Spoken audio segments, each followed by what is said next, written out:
Plusieurs commerçants doivent se réinventer pour contrer les effets de la COVID-19. Native Touch, une entreprise qui est spécialisée dans le marketing et la publicité, propose à ses clients d'offrir du contenu sur les appareils mobiles en réalité augmentée. C'est ce qu'a fait entre autres l'entreprise de lunettes Clearly en misant sur la publicité pour relancer ses ventes en ligne. On va en parler avec Hajar Ajam, elle est cofondatrice de Native Touch, entreprise donc de technologie publicitaire mobile qui est basée à Montréal. Bonsoir, Madame Ajam. Bonsoir. Expliquez-nous d'abord comment ça fonctionne, votre technologie. Donc, cette technologie de réalité augmentée, on vient de l'offrir à Clearly. Et ce que c'est, dans le fond, c'est qu'on peut placer un objet sur le visage, le cou ou la tête. Par exemple, on peut essayer du maquillage ou des montures de lunettes qu'on vient de faire avec la campagne de Clearly. On peut aussi essayer de placer un objet dans notre environnement, comme par exemple un meuble. Et on travaille couramment sur la possibilité d'essayer des vêtements sur le corps dans le futur. C'est quelque chose à venir. Si on se place du point de vue du consommateur là, ou de nos téléspectateurs, est-ce que c'est efficace? Est-ce que c'est aussi efficace que d'essayer physiquement la lunette ou le vêtement?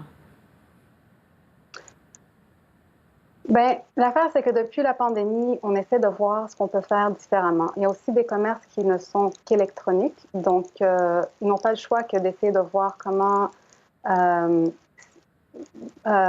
combler le vide de ne pas pouvoir aller en magasin essayer quelque chose. Donc, c'est vraiment bien de pouvoir avoir accès à quelque chose qui aide à combler ce vide. En tout cas, comparativement à simplement acheter, cliquer et acheter, se faire livrer un produit en ligne, on a déjà une petite idée de ce que ça peut avoir l'air sur nous. Est-ce que les consommateurs retournent moins les articles dans ce contexte-là qu'ils ont commandé? Ça doit certainement aider beaucoup parce qu'au moins, tu as une idée de quoi ça ressemble sur toi-même. Donc, je crois que ça aiderait. Mais en même temps, la plupart des commerces électroniques ont d'habitude de bons programmes de retour. Donc, ça aide les gens à acheter en ligne. Est-ce que, du point de vue là, du commerçant, est-ce que ça aide à concrétiser des ventes? Souvent, des consommateurs se promènent en ligne, voient certains articles qui les intéressent, mais ne passent pas à l'achat. Est-ce que, bon, par exemple, dans le cas de Clearly, est-ce que ça permet vraiment d'augmenter les ventes? Oui, parce que je crois qu'on vit dans une époque où les consommateurs aiment faire des recherches avant d'acheter. Et la réalité augmentée aide ce processus de recherche. Donc, ça vient aider les commerces électroniques et aussi les ventes en magasin. Donc, ça aide vraiment le processus de recherche. C'est une technologie, on a l'impression, qui se répand, qui existait il y a un certain temps, qui est adoptée de plus en plus. Il y a même le cabinet Gartner qui dit d'ici la fin de l'année, 100 millions de consommateurs dans le monde vont avoir magasiné au moins une fois en ligne avec de la réalité augmentée. Est-ce que vous croyez qu'il y a encore beaucoup de potentiel pour de la croissance comme ça?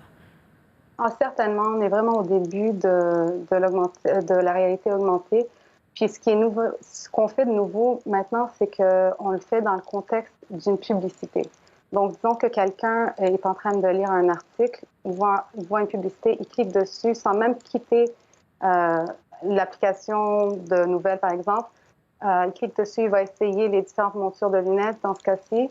Puis, s'il est intéressé, il continue vers le site, décide d'acheter ou décide d'aller trouver un magasin physique et il retourne à son article. Donc, tu n'as pas besoin d'aller au site, tu n'as pas besoin de faire quoi que ce soit, tu retournes à l'article.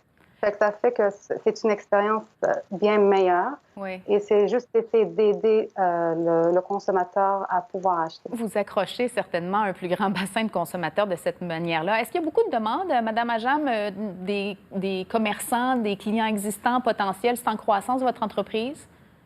Oui, il y a définitivement une demande accrue depuis le lancement de ce produit. Qui est définitivement accélérée par les restrictions de vente au détail causées par la pandémie. Oui. Vous avez des concurrents? Bien, en fait, c'est parce qu'il y a d'autres entreprises qui offrent des services similaires. Je pense à IKEA, qui a déjà proposé justement de déguiser notre salon. Sephora offre justement un maquillage virtuel. Est-ce que vous avez des concurrents qui offrent des technologies de réalité augmentée comme ça? Mais la réalité augmentée, comme vous l'avez dit, elle est là depuis des années. Ce qui est nouveau dans notre cas, c'est l'application de cette technologie dans le contexte publicitaire. Donc, à partir d'une publicité, tu peux rester dans le contexte publicitaire et pouvoir essayer toutes ces choses sans même aller au site IKEA, sans même d'aller au site de Sephora. Donc, ça ne fait... Même Clearly, tu peux aller sur le site et essayer les montures. Mais ce qui se passe, c'est que des fois, c'est difficile d'avoir un client aller sur le site directement. Donc, tu essaies de combler ce vide en les gardant sur la publicité pour qu'ils puissent retourner à ce qu'ils étaient en train de faire, que ce soit de jouer à un jeu, de lire un article ou regarder une vidéo.